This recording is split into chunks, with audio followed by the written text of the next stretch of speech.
ठीक है जी, शुरू करते हैं।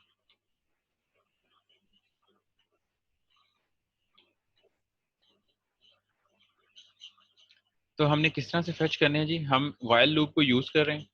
वाइल लूप के अंदर हम एक रो डिफाइन करेंगे। ये क्या करेगा कि इंडिविजुअली रो को गेट करेगा। कहाँ से? इस रिजल्ट वेरिएबल से, जहाँ जिसमें मल्टीपल रोज जो हैं वो फेच करके लेके आया हुआ है। ठीक है, इन मल्टीपल रोज में से किसी एक को वो फेच करेगा। और फेच कैसे करेगा?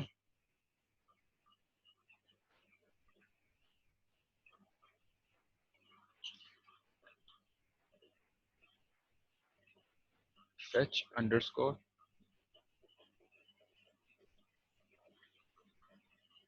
ठीक है जी। इस मेथड की मदद से ये क्या करेगा कि इंडिविजुअल रोज को वो फेच करेगा। और फेच करने के बाद आपके पास क्या आएगा? आपके पास अवेलेबल होगा data in a form of, जिस तरह से हम एक स्पेसिफिक अरे की इंडेक्स को जो है वो गेट करते हैं, या हम फॉर्म्स के अंदर जब डील कर रहे होते हैं तो एक स्पेसिफिक फॉर्म की एंट्री को उसके वेरिएबल नेम साथ एक्सेस कर रहे होते हैं। हम क्या करेंगे यहाँ पे, अब रो के अंदर वो सारा डाटा लेके आया, तो हम रो की किस एंट्री को फेच करेंगे तो हमें स्पेसिफिक डाटा मिलेगा। तो हम वापस आते हैं हमारे इधर डेटाबेस के ऊपर और इस चीज़ को समझें कि हमारे पास यहाँ पे डेटाबेसेस के अंदर जो ये फील्ड नेम्स हैं, ये आपकी एग्जैक्टली सेम होनी चाहिए जो आप फेच कर रहे हैं। ठीक है, वहाँ पे जो आप इंडेक्स दे रहे हैं उस रो को, वो ये सेम होनी चाहिए। ठीक है, तो ये कोर्स अंडरस्कोर आईडी है और ये कोर्स अंडरस्कोर नेम है। ठीक है, तो ये एग्जैक्टली सेम होनी चाहिए आपकी।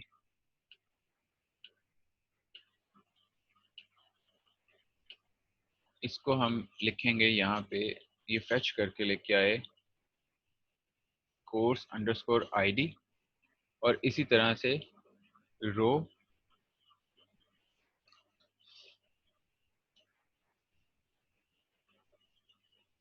Course underscore name.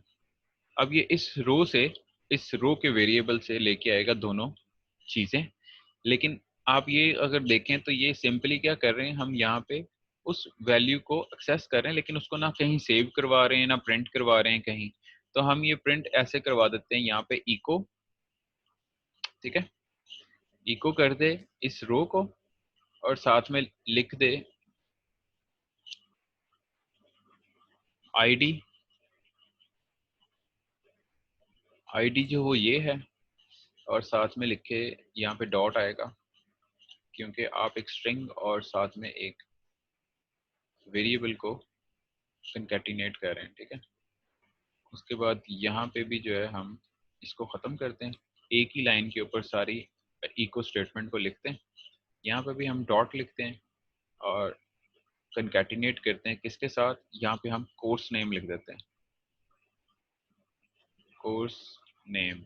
ठीक है, और यहाँ पे स्पेस दे के इसको भी कंकैटिनेट करते हैं विद दिस वेरिएबल। और सॉरी, यहाँ पे नहीं आएगा, यहाँ पे आएगा। ठीक है, और लास्ट पे हम क्या करते हैं, नेक्स्ट लाइन का HTML टैग डिफाइन कर देते हैं, या आप /n भी कर सकते हैं।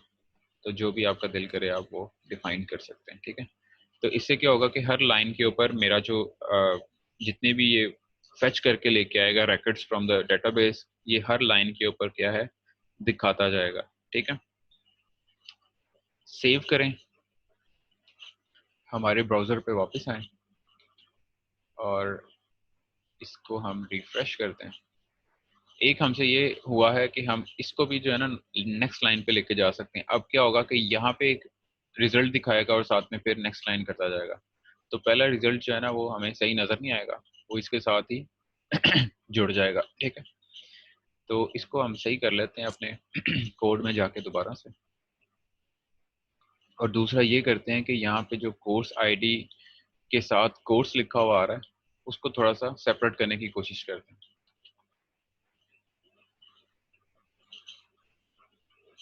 यहाँ पे हमने दिया था ना, तो इसको कंकैटिनेट कर लेते हैं विद नेक्स्ट लाइन टैग। और साथ में ये करते हैं कि इसके दरमियान में हम एक डैश डाल देते हैं ताकि थोड़ा सा दोनों में फ़र्क हो, या हम कॉमा भी डाल सकते हैं, जैसे भी आपको बेहतर लगे आप उसको कर सकते हैं। ठीक है, अब सिंपली इतने कोड के साथ हमने क्या किया है कि हमने जो डेटाबेस के अंदर ऑलरेडी एंट्रीज हुई हुई थी उनको सेपरेट कर लिया। ठीक है, उनको हमने फेच कर लिया है और उनको हमने सेपरेटली जो है वो उनको डिस्प्ले कर दिया। ठीक है, अब इसके अंदर आप ऑपरेशंस डिफरेंट परफॉर्म कर सकते हैं, जैसे कि मैं सिलेक्ट करना चाहता हूँ सिर्फ डीएलडी को। ठीक है, मैं चाहता हूँ कि सिर्फ डीएलडी ही आए, तो मेरी जो सर्च की स्टेटमेंट क्वेरी होगी वो चेंज हो जाएगी। ठीक है, फिर क्या हो जाएगी, फिर मैं सर्च करूँगा क्या कि मुझे क्या रिजल्ट चाहिए। मुझे यहाँ पे सबको सर्च नहीं करना है, सिलेक्ट कोर्सेज के अंदर मुझे किसको सिलेक्ट करना है, मुझे सिर्फ कोर्स नेम को सर्च करना है, कोर्स अंडरस्कोर नेम और फ्रॉम कोर्सेज। उसके अंदर कोर्सेज के अंदर क्या सिलेक्ट करना है भाई, कि जो स्पेसिफिकली उसका जो नाम है वो क्या है। ठीक है, मैं इसमें अब क्या करेगा ये कि सिर्फ कोर्स नेम्स को लेके आएगा, उसमें आईडीज नहीं लेके आएगा। ठीक है, इसमें एरर जनरेट होगा, इसको रिफ्रेश करते हैं, क्योंकि हम आईडी के नाम का एक वेरिएबल यूज कर रहे हैं। देखें कोर्स आईडी, ठीक है, तो अनडिफाइंड इंडेक्स, क्योंकि हमने वो इंडेक्स मांगी नहीं है उससे, हमने सिर्फ कोर्स नेम्स मांगे हैं कि वो सर्च करके लेके आए। ठीक है, वापस आते हैं इसमें। इसी तरह अगर मैं कहता हूँ कि आईडी भी ले आओ भाई, कोर्स आईडी भी मुझे चाहिए, कॉमा। ठीक है, मुझे क्या क्या चाहिए, सिलेक्ट करो कोर्स आईडी को और कोर्स नेम को, कहाँ से, फ्रॉम कोर्सेज। ठीक है, आप सपोज कर लें कि ये सिर्फ दो फील्ड्स नहीं है, मल्टीपल फील्ड्स हैं और मुझे सिर्फ ये दो ही चाहिए थी, मुझे इतना डाटा जो है ना फेच करके लाने की जरूरत नहीं है। हम क्यों स्पेसिफिकली सर्च करते हैं, सिलेक्ट करते हैं, क्योंकि डेटाबेसेस के अंदर जो डेफिनेशन होती है वो स्मॉल मतलब सिर्फ दो फील्ड्स की नहीं होती, वो मल्टीपल फील्ड्स होती हैं। आपको सारी फील्ड्स कई दफ़ा चाहिए ही नहीं होती हैं, तो आप सिर्फ वही सर्च करते हैं जो सेलेक्ट करते हैं जो आपको चाहिए। ठीक है, तो इस केस में क्योंकि फील्ड्स ही सिर्फ दो हैं, तो ऑल के केस में वो दो ही आ गई। ठीक है, अब हम स्पेसिफिकली देख रहे हैं कि अगर हम मुझे एक पर्टिकुलरली एक ही फील्ड को फेच करना था, तो उस केस में मैं क्या करूंगा कि स्पेसिफिकली उस फील्ड का नाम ही लिखूंगा। ठीक है, और कोई चीज नहीं लिखूंगा। तो फिर साथ में ये भी कि नीचे जो यूज करूंगा वो फिर मैं मिसाल के तौर पे मुझे सिर्फ कोर्स नेम चाहिए, तो मैं क्या करूंगा, यहाँ पे सिर्फ कोर्स नेम को इंक्लूड करूंगा, इस इको को मैं कॉपी कर लेता हूँ। ठीक है, और इसको मैं कर देता हूँ कमेंट। नीचे क्या करूंगा, फिर नीचे सिर्फ कोर्स नेम को यूज करूंगा, आईडी को खत्म कर दूंगा, क्योंकि वो आईडी फेच करके नहीं ला रहा अपने उसके अंदर। ठीक है, अपने रिजल्ट्स के अंदर वो आईडीज को नहीं लेके आ रहा।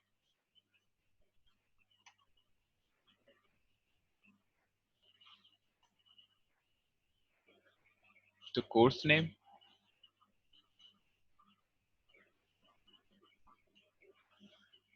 ठीक है, क्योंकि हम सिर्फ रिक्वेस्ट कर रहे हैं उसको कोर्स नेम लाने की और वो कोर्स नेम लेके आएगा, हम सिर्फ कोर्स नेम को ही जो है वो फेच कर रहे हैं फ्रॉम द रिजल्ट। और यहाँ पे हम जब रिफ्रेश करेंगे तो अब हमारे पास एरर नहीं आएगा जो कि पहले आया था for the case of ID. ठीक है, इस तरह से हम फेच करेंगे। ठीक है, अगर हम फेच करना सीख गए हैं तो हम अब देखते हैं कि हम इंसर्ट कैसे करेंगे इसके अंदर। ठीक है, इंसर्ट के लिए सिंपल आपको क्या करना पड़ता है, आपको अपनी जो क्वेरी है, स्टेटमेंट है जिसको कहते हैं, उसको चेंज करना पड़ता है। और साथ में ये जो इतना आपने फेच करने के लिए और डिस्प्ले करने के लिए मेथड्स कॉल किए हैं, इसको हम थोड़ा सा हाइड कर देते हैं और फिर इसको देखेंगे कि बाद में कैसे इस्तेमाल करना है। ठीक है, ये हमने यहाँ से यहाँ तक, ठीक है, इसको कर देते हैं कमेंट।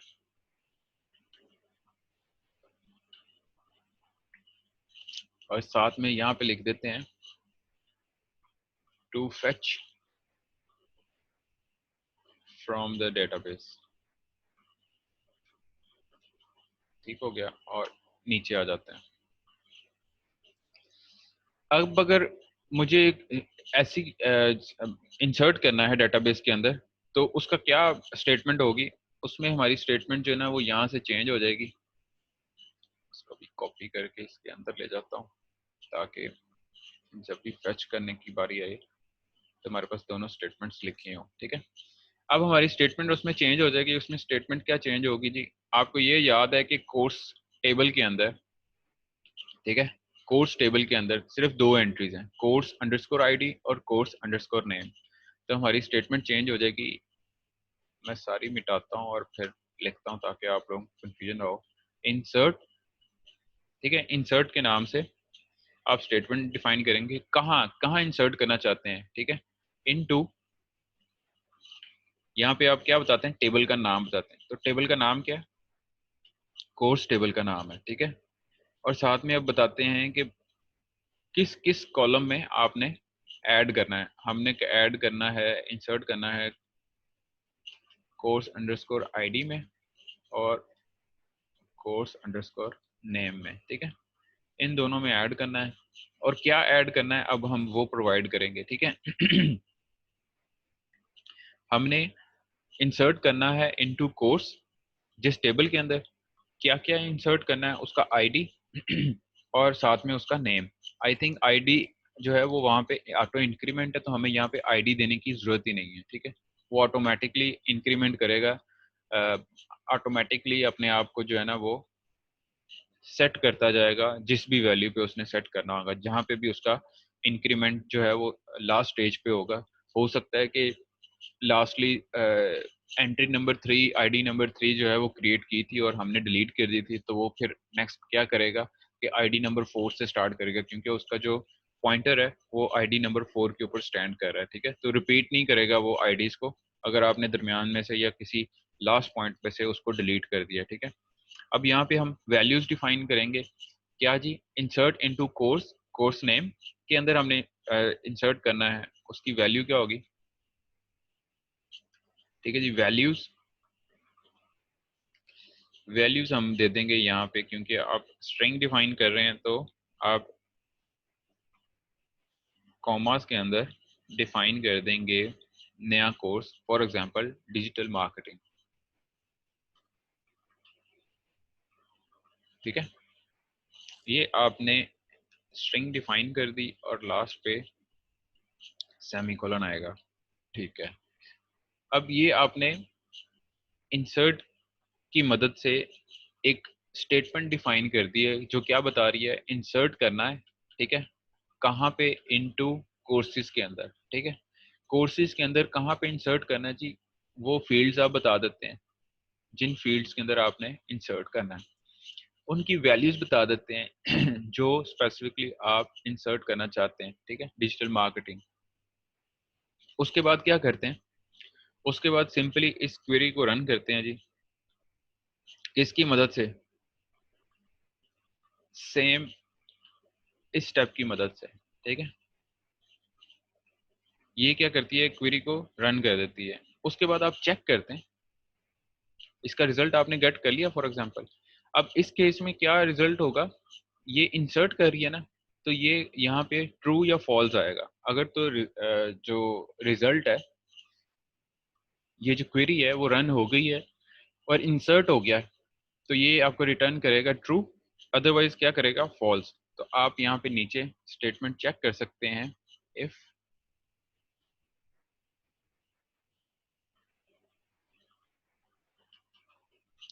रिजल्ट ट्रू, तो क्या करे? प्रिंट कर दे इको कर दे इंसर्टेड,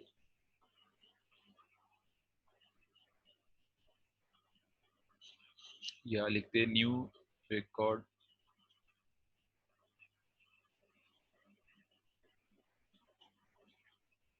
क्रिएटेड या इंसर्टेड। ठीक है, और सेमीकोलन। एल्स कर दे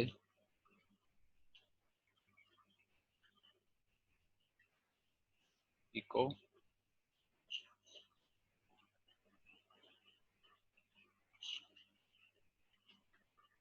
देयर इज सम एरर, और साथ में हम क्या करेंगे, एरर जो है वो अटैच कर देंगे,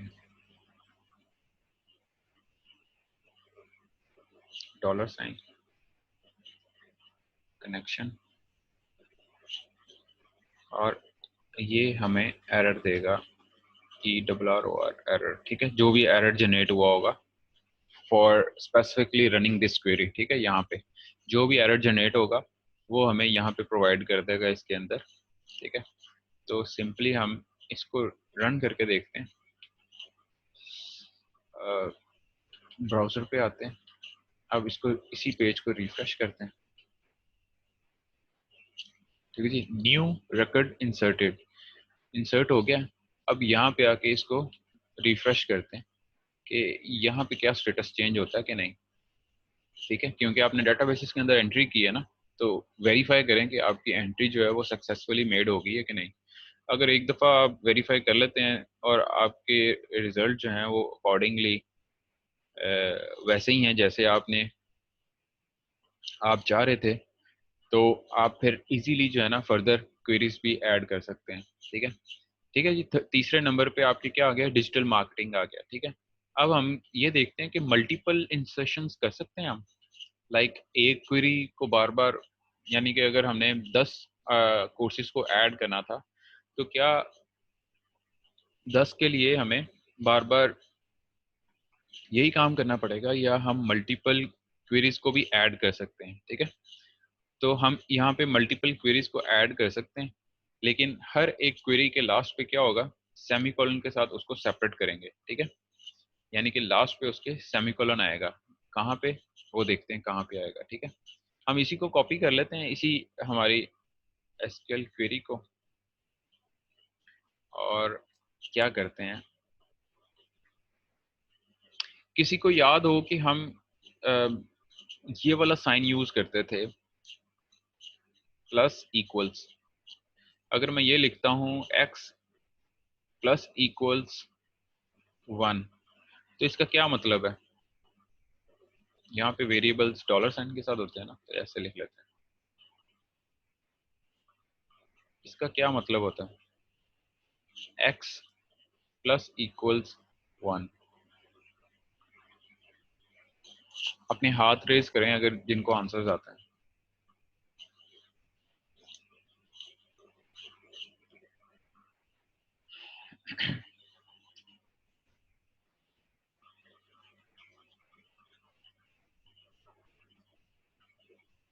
इसका मतलब ये होता है ना कि x के अंदर एक इंक्रीमेंट कर रहे हैं, ठीक है। प्लस इक्वल्स 1 का मतलब है कि इसी वेरिएबल के अंदर एक इंक्रीमेंट करना है, ठीक है। और अगर मुझे एक क्वेरी के अंदर जो है वो कंकैटिनेट करनी है लास्ट स्ट्रिंग के साथ, तो मुझे कैसे लिखना पड़ता है, इसको मैं अरेज कर देता हूँ, और यहाँ पे सेम क्वेरी डिफाइन कर देता हूँ। यहाँ पे सिंपल सब्जेक्ट्स के नाम चेंज कर देता हूँ, जैसे कि प्रोजेक्ट 1, और यहाँ पे लिख देते हैं प्रोजेक्ट 2, ठीक है, प्रोजेक्ट 2, और एक और डिफाइन कर देते हैं जी,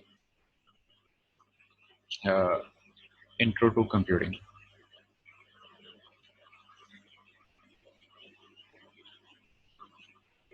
ठीक है। ये तीन हमने जो है वो इंसर्ट करनी है, लेकिन ये जब मैं इसको डिफाइन कर रहा हूँ लाइन नंबर 24 को, तो क्या हो रहा है कि सिर्फ लाइन नंबर 24 में ये स्ट्रिंग रहेगी, ठीक है। उसके बाद जब मैं लाइन नंबर 25 की बात करता हूँ, तो ये वाला वेरिएबल रिप्लेस कर देगा, यानी कि पिछली वैल्यू को रिमूव करके नेक्स्ट वाली को क्या कर देगा, सेव कर देगा। क्या कर देगा जी, प्रोजेक्ट 2 रह जाएगा। लास्ट पे क्या होगा, 26 लाइन के ऊपर वो इस वैल्यू को भी, इस स्ट्रिंग को भी रिप्लेस कर देगा विद द न्यू स्ट्रिंग जो कि हम नीचे डिफाइन करें। हम ये नहीं चाहते, हम ये चाहते हैं कि ये तीनों जो है ना इकट्ठी स्टेटमेंट्स रन हो। उससे क्या कैसे करेंगे हम, एक तो सबसे लास्ट पे हर एक लाइन के सेमीकोलन लगा देंगे ये ब्रैकेट के खत्म होने से बाद, ठीक है। एक तो हम ये काम करेंगे, दूसरा काम हम ये करेंगे जी कि यहाँ पे कंकैटिनेट करेंगे इसको।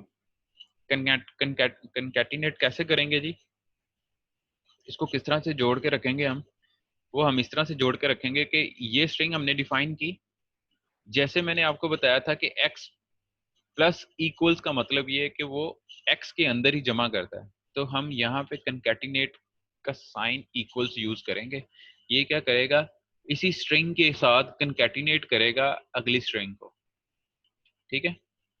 इसी तरह से नेक्स्ट भी हम कंकैटिनेट करना चाहते हैं, तो ये क्या करेगा कि जो भी पिछली स्ट्रिंग थी, यानी कि इसका क्या मतलब होगा, मैं नीचे लिख देता हूँ लाइन के ऊपर, कि इसका मतलब ये होगा कि हमारा जो डॉलर साइन एसक्यूएल क्वेरी है वो इक्वल होगी किसके, डॉलर साइन एसक्यूएल क्वेरी, ठीक है। साथ में क्या होगा, कंकैटिनेट होगा और नई स्ट्रिंग आ जाएगी। नई स्ट्रिंग क्या है जी, आप लिख रहे हैं इंसर्ट, इसका मतलब ये है, ठीक है।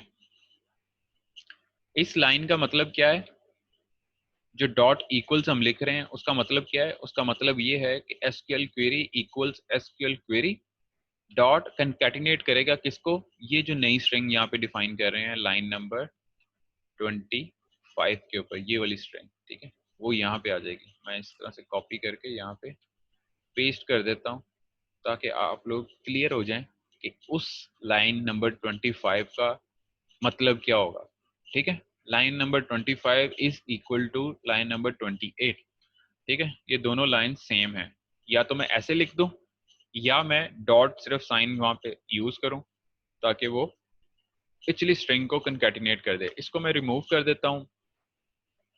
अब जाके मैं इसको रन करता हूं तो देखते हैं कि ये तीनों क्वेरीज रन होती हैं इन अ सिंगल स्टेटमेंट। हम आते हैं वापस हमारे यहाँ पे, इसको करते हैं रिफ्रेश।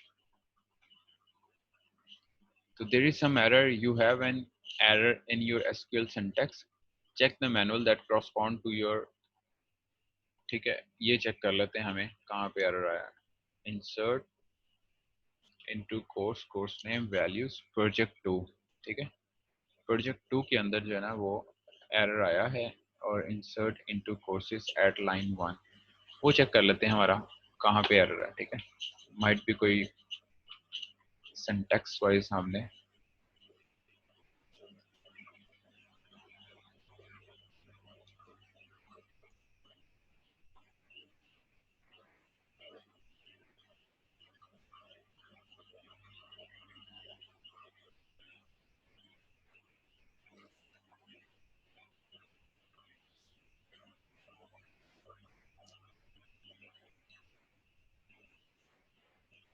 एज सच तो विजिबली कोई एरर नहीं है। कंप्यूटिंग सिंगल कोड सब सही है, सब ठीक लग रहा है।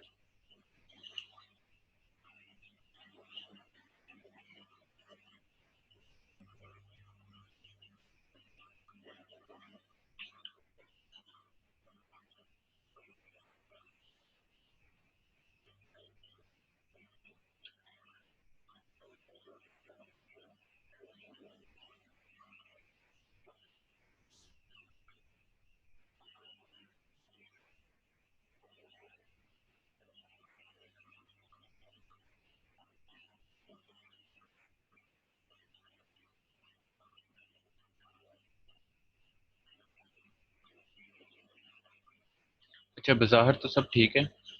हम देखते हैं कि अगर ये एरर हम कहीं फाइंड कर सकें एट लाइन 1, वो एक्चुअली लाइन 1 ही बनती है टोटल कंप्लीट।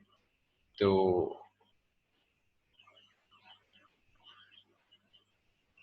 वैल्यूज प्रोजेक्ट 2 यहाँ पे इंसर्ट इनटू,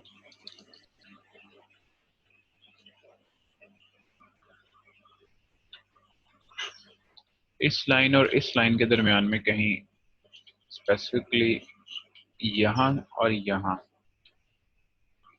लेकिन कोई ऐसा कोई नज़र तो नहीं आ रहा विजिबली के कोई ऐसा एरर हो। अगर ऐसा एरर होता तो वो यहाँ पे भी एग्जिस्ट करता।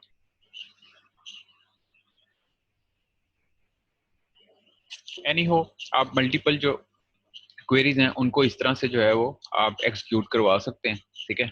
और इसको हम यहाँ पे ऐसे कर देते हैं रिमूव, या रिमूव नहीं करते हैं हम, इसको कर देते हैं कमेंट कर देते हैं, ठीक है, ताकि अगर हम इसको बाद में दोबारा से देखना चाहें तो देख सकें।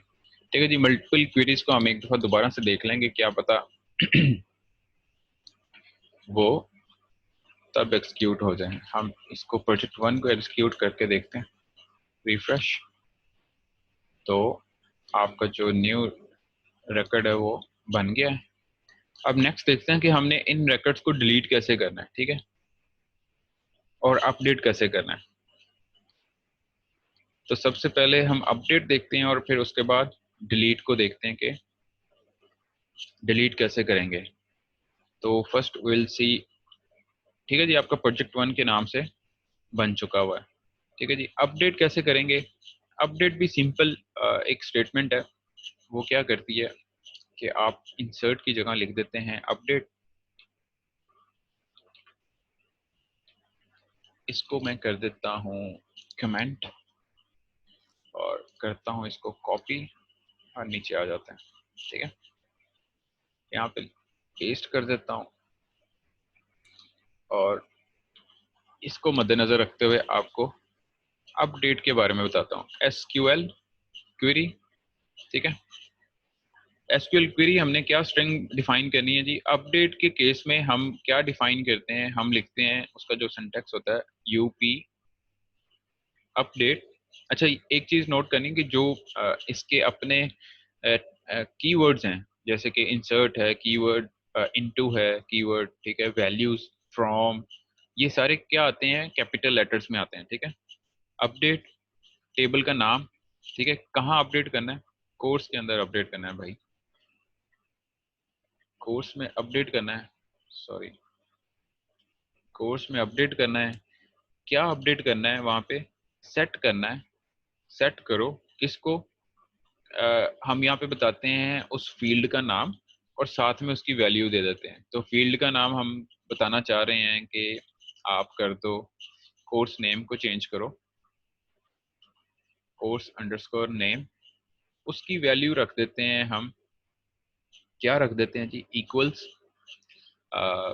जो हमारा प्रोजेक्ट 1 था उसको हम इंट्रो टू कंप्यूटिंग कर देते हैं, ठीक है। तो उसकी वैल्यू कर देती इंट्रो टू कंप्यूटिंग। अच्छा जी, ठीक है जी, ये कर दो। और उसके बाद क्या करो, उसके बाद ये करो कि अब मुझे ये बताएं, इसको मैं कर देता हूँ खत्म। ये जो स्टेटमेंट लिखी हुई है, अपडेट करेगा कहाँ, कोर्स के अंदर, कोर्स के अंदर अपडेट करेगा, ठीक है। कोर्स के अंदर क्या अपडेट करेगा, सेट कर दो किसको, कोर्स नेम को, हमारे जो भी कोर्स नेम है फील्ड, उसको इक्वल कर दो इंट्रो टू कंप्यूटिंग के, ठीक है, यहाँ पे सिंगल कोटेड आएंगे, ठीक है। किसके इक्वल कर दो जी, इंट्रो टू कंप्यूटिंग के इक्वल कर दो। लेकिन अगर हम यहाँ पे आए वापस, तो यहाँ देखें कि कोर्स नेम तो यहाँ पे प्रोग्रामिंग भी है, डीएलडी भी है और ये भी है, तो किसको करना है, सभी को करना है या किसी स्पेसिफिक को करना है। तो हमने किसी स्पेसिफिक को करना है। तो इस साथ में आपको ये बताना होता है कि किस एंट्री के अंदर, किस यानी कि आईडी के अंदर या किसी स्पेसिफिक रिकॉर्ड के अंदर आप चेंज करना चाहते हैं। तो हम यहाँ पे लिखेंगे कि चेंज करो कोर्स नेम को इंट्रो टू कंप्यूटिंग में, और जहाँ पे वेयर, ठीक है, कोर्स अंडरस्कोर आईडी इक्वल्स, इसका हमारा कोर्स आईडी क्या था, 4, ठीक है, प्रोजेक्ट 1 का जो हमने डिफाइन किया था उसका कोर्स आईडी क्या था, नंबर 4, ठीक है, कोर्स आईडी।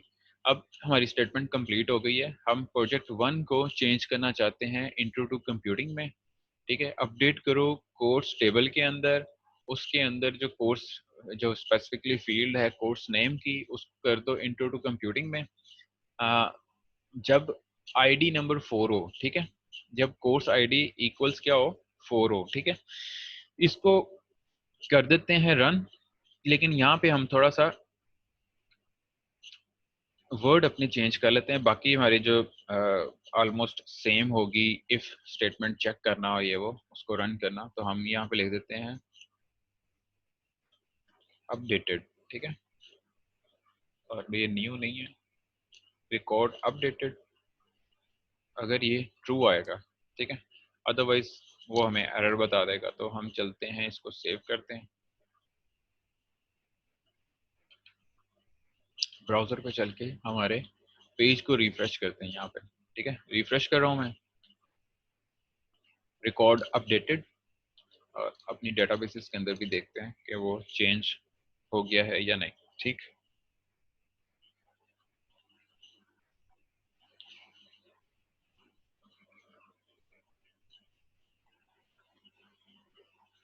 तो आपका जो प्रोजेक्ट 1 था एट प्लेस 4 आईडी, ठीक है, वो इंट्रो टू कंप्यूटिंग में चेंज हो गया, ठीक है।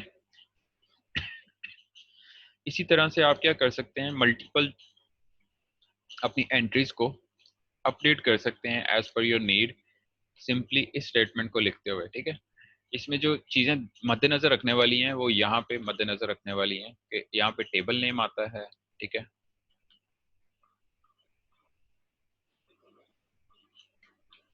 यहाँ पे टेबल नेम आता है, उसके बाद यहाँ पे क्या आता है जी, यहाँ पे आपका वो स्पेसिफिक फील्ड आती है जो आप चेंज करना चाहते हैं, ठीक है। सेट के बाद क्या आता है, वो स्पेसिफिक फील्ड्स आती हैं या फील्ड आती है, एक या मल्टीपल आती हैं जो आप चेंज करना चाहते हैं, ठीक है।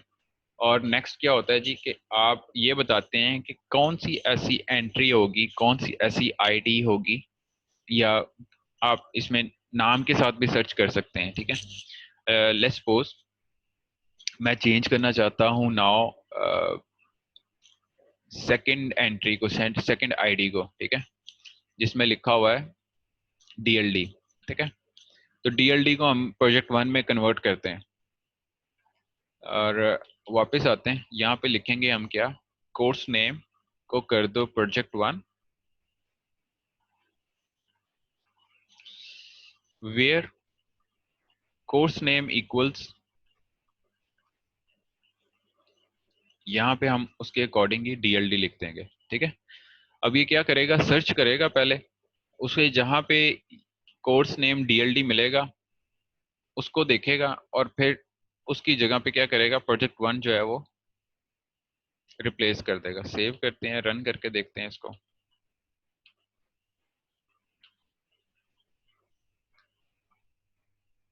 ठीक है जी, रिकॉर्ड अपडेटेड मैसेज आ गया हमारे पास, इसको रिफ्रेश करते हैं।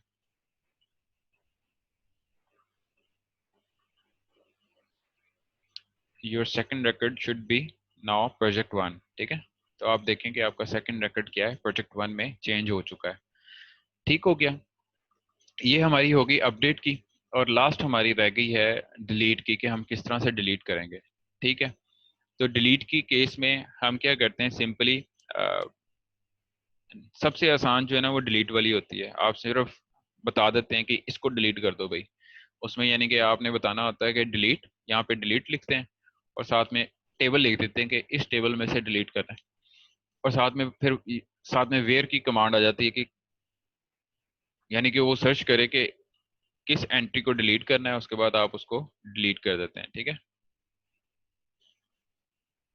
तो उसको देखते हैं कि किस तरह से हम कर सकते हैं, इसको भी मैं कमेंट कर देता हूँ और नीचे आ जाते हैं, नई क्वेरी बनाते हैं, एसक्यूएल क्वेरी इक्वल्स, ठीक है। और यहाँ पे जो डिलीट की कमांड है, मैं किसको डिलीट करना चाहते हैं, हम इंट्रो टू कंप्यूटिंग को डिलीट करना चाहते हैं हम, जो कि हमारा एट आईडी नंबर 4 है, ठीक है। इंट्रो टू कंप्यूटिंग को डिलीट करना चाहते हैं हम, तो हम यहाँ पे लिखेंगे डिलीट, डिलीट कोर्स के अंदर से, ठीक है, टेबल नेम आ गया, कोर्स के अंदर से हम डिलीट करना चाहते हैं किसको, वेयर, ठीक है। वेयर या तो आप लिख दें आईडी के साथ सर्च करवा दें या आप सर्च करवा दें उसके नाम के साथ, तो बोथ गोज राइट। जिस तरह से हमने यहाँ पे कोर्स नेम के साथ सर्च करवा के उसमें चेंज करवाया था, तो हम यहाँ पे अभी सिंपल आईडी के साथ कर देते हैं। आईडी के साथ क्या होता है कि स्पेसिफिक हो जाता है एट विद आईडी नंबर 4, ठीक है। और आईडी क्या होती है, रिप्लिकेट नहीं होती है, क्योंकि आपने उसको यूनिक डिफाइन किया हुआ है, ठीक है। तो हम मोस्टली आईडीज को ही सर्च करते हैं। अगर तो आप स्ट्रिंग सर्च करते हैं, जैसे कि आपने गूगल के अंदर सर्च कर रहे हैं, तो आप स्ट्रिंग सर्च करते हैं, ठीक है। तो गूगल फिर जो है ना वो आपकी जो भी एंट्री है उसके अकॉर्डिंग एक स्ट्रिंग के अंदर सर्च करता है, वो आईडीज के अंदर सर्च नहीं करता है। तो आप इसी तरह से सर्च कर सकते हैं आईडी के साथ, ठीक है। आईडी क्या थी उसकी, कोर्स आईडी 4। तो ये सिंपल स्टेटमेंट है डिलीट की। इसको रन करेंगे, यहाँ पे लिख देते हैं record deleted, ठीक है। record deleted डिलीट करना है हमने कोर्स के अंदर से, जहाँ पे कोर्स आईडी उसकी क्या है 4। इसको एग्जीक्यूट करते हैं अपने ब्राउजर पे, रिफ्रेश कर दिया और there is some error in syntax, ठीक है। कोर्स आईडी हमने सही लिखा हुआ है, कोर्स आईडी हमने सही लिखा हुआ है जी। फिर क्या इशू आया है, सॉरी सॉरी, हम साथ में ये लिखते हैं डिलीट फ्रॉम, ठीक है। कहाँ से, delete from courses where this equals this. अब रन करते हैं दोबारा से, ठीक है जी। रिकॉर्ड डिलीटेड, और यहाँ पे आके रिफ्रेश करते हैं अपनी डेटाबेस को, और हमारी जो 4 नंबर एंट्री है इसको डिलीट हो जाना चाहिए एज पर हमारी स्टेटमेंट के, ठीक है।